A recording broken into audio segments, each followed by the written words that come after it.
I'm going to tell you the 5 things that you have to do in 2023 in order to stay current, relevant, and in business as a photographer. The world has changed at an incredible pace through 2022. It has been the amalgamation of all of these things just coming to a head, and now we're in a very different place in the photography industry to that which we were in 2020, 2021, 2019, even when the pandemic hit. It was a different change to this. Now, the first thing we all need to do, and this is probably the most boring one, and I need to do this as well because I'm not good for this. We need to pivot with social media. We need to accept it. If I see another photographer going, oh, Instagram only wants reels. Yeah, Instagram only wants reels. Make a reel. But just make one. Like if you go, well, I don't want to conform to all of this. That's great. But we work in the professional photography industry. We need to, 1, know what's going on, and 2, we need to be relevant and be seen. Like if we're not there and we're not creating the content that people want to devour, we're irrelevant. And we work as commercial people. We need to be relevant. We sell on the fact that we are relevant.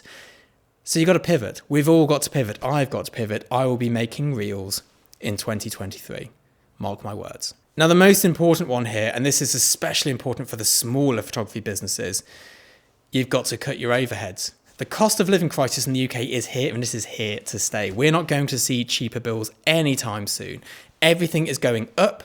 Salaries are staying the same or going down, so people have less money to play with. Now, you might go, yes, well, my overheads have gone up, so I need to charge more. But people don't have more. They have less.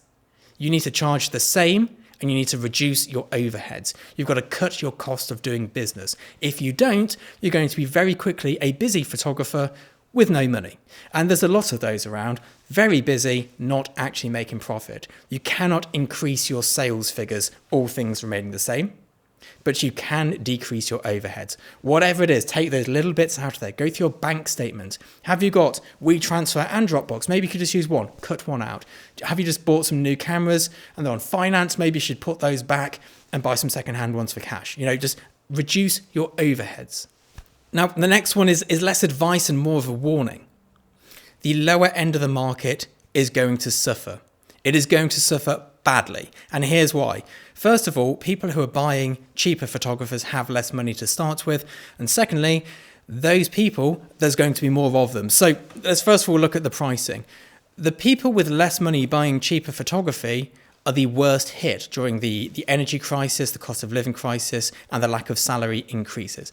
They are going to have the least disposable income. So they're going to be buying less often. Not just that, but the job cuts will be predominantly for lower paying salaries. So more people will be losing their jobs and moving into photography. So we're going to have the perfect storm of an increase in supply and a decrease in demand. These particular areas are going to suffer hard in the same way they did that when film went to digital. It's that same thing again. The bottom of the market is going to expand in the supply and the demand is just going to reduce. You guys are going to suffer. You need to pivot and change your strategies. Now, the next one is to do more test shoots. And this is something even I'm guilty of, and I'm the test shoot king. I test shoot all the time. I have done 20 test shoots this year. 20. Now, as I mentioned before, there's going to be more photographers out there. There's going to be more noise, more volume, and this also goes back to the Instagram thing of being relevant. You've got to produce more personal work. No one cares about your client work, especially at the higher commercial level. No one cares. They want your personal projects, your personal view on the air. Get those test shoots booked in every single week if you can. I try and do 4 test shoots a month, knowing that 1 will drop. So that means most months we get 3 done. And that's a good place for me. You just got to keep producing. And obviously, as you've heard from the amount of test shoots I've done, I didn't get anywhere near that number done. But having that mentality just keeps you on track. Obviously, you get busy weeks where you're shooting, so you can't test, but that's a valid excuse. What isn't a valid excuse is I've not managed to organise it. I couldn't find a model. I couldn't find a stylist.